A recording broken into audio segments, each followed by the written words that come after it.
Isinailalim na sa state of calamity ang lalawigan ng Maguindanao del Sur at ang Valencia City sa Bukidnon dahil sa iniwang pinsala ng matinding ulan at baha.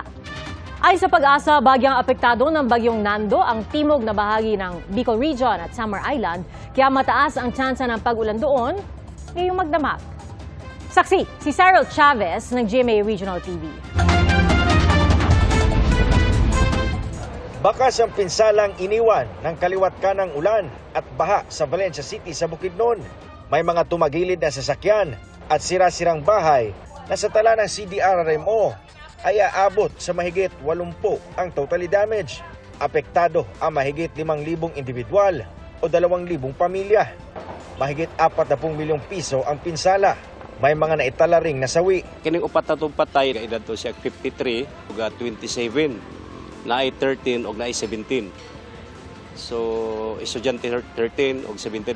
May 4 pang hinahanap dahil sa matinding pinsalang iniwan ng pagbaha. Nagdeklara na ng state of calamity sa Valencia. Patuloy ang clearing operations. Bumalik na rin sa kani-kanilang bahay ang mga inilikas na residente, pero may ilang nagpaiwan sa evacuation center. State of calamity na rin sa Maguindanao del Sur. Around 14 municipalities ang affected na, more than 100 barangays and around 54,000 families na ang affected. Nakikipag-ugnayan na ang probinsya sa Bangsamoro government para sa dagdag na mga tulong para sa mga apektadong pamilya. Halos umapaw naman ang tubig sa Tunggol Bridge sa bayan ng Dato Muntawal na ngayon nasa critical level na. Tumaas ang baha sa bayan dahil sa pagpapakawala ng tubig ng Malmar Dam, Bukidnon Dam at Agusan Dam. Nakadagdag din dito ang pag-apaw ng Pulangi River. Ayon kay Dato Muntawal MDRRMC Chief Balumol Kadiding. Sa ngayon, nakaantabay ang rescue unit ng MDRRMC Dato Muntawal. Lubog din sa baha ang bayan ng Buluan. First time na ganito kataas yung apaw ng tubig. Ayon sa Vice Mayor ng Buluan, umapaw ang tubig sa ilog ng tambakan umano ng construction firm na gumagawa ng tulay ang drainage ng ilog. Damay sa baha ang ospital at police station sa lugar. Nagsagawa rin ng rescue operations ang mga otoridad sa mga natrap na residente.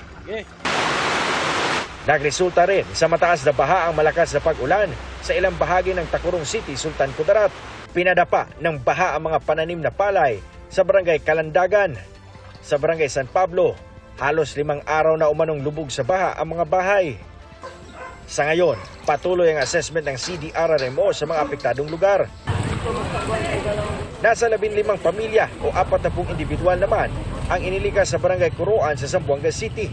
Yung mga iba, hindi po nakalikas dahil nandun pa sa mga kanilang bahay. Yung boat namin, wala ring makina, so mahirap. Pansamantalang nananatili sa evacuation center ang mga inilikas na pamilya. Tulong-tulong naman ang mga motorista sa pagbuhat ng mga motorsiklo para maitawid sa umapaw na spillway sa Gihulngan City, Negros Oriental. Sa kabila yan ng ragasan ng tubig sa Kansalakan River.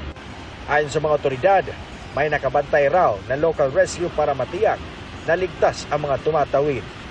Para sa GMA Integrated News, ako si Cyril Chavez ng GMA Regional TV, ang inyong saksi. Mga kapuso, maging una sa saksi. Mag-subscribe sa GMA Integrated News sa YouTube para sa iba't ibang balita.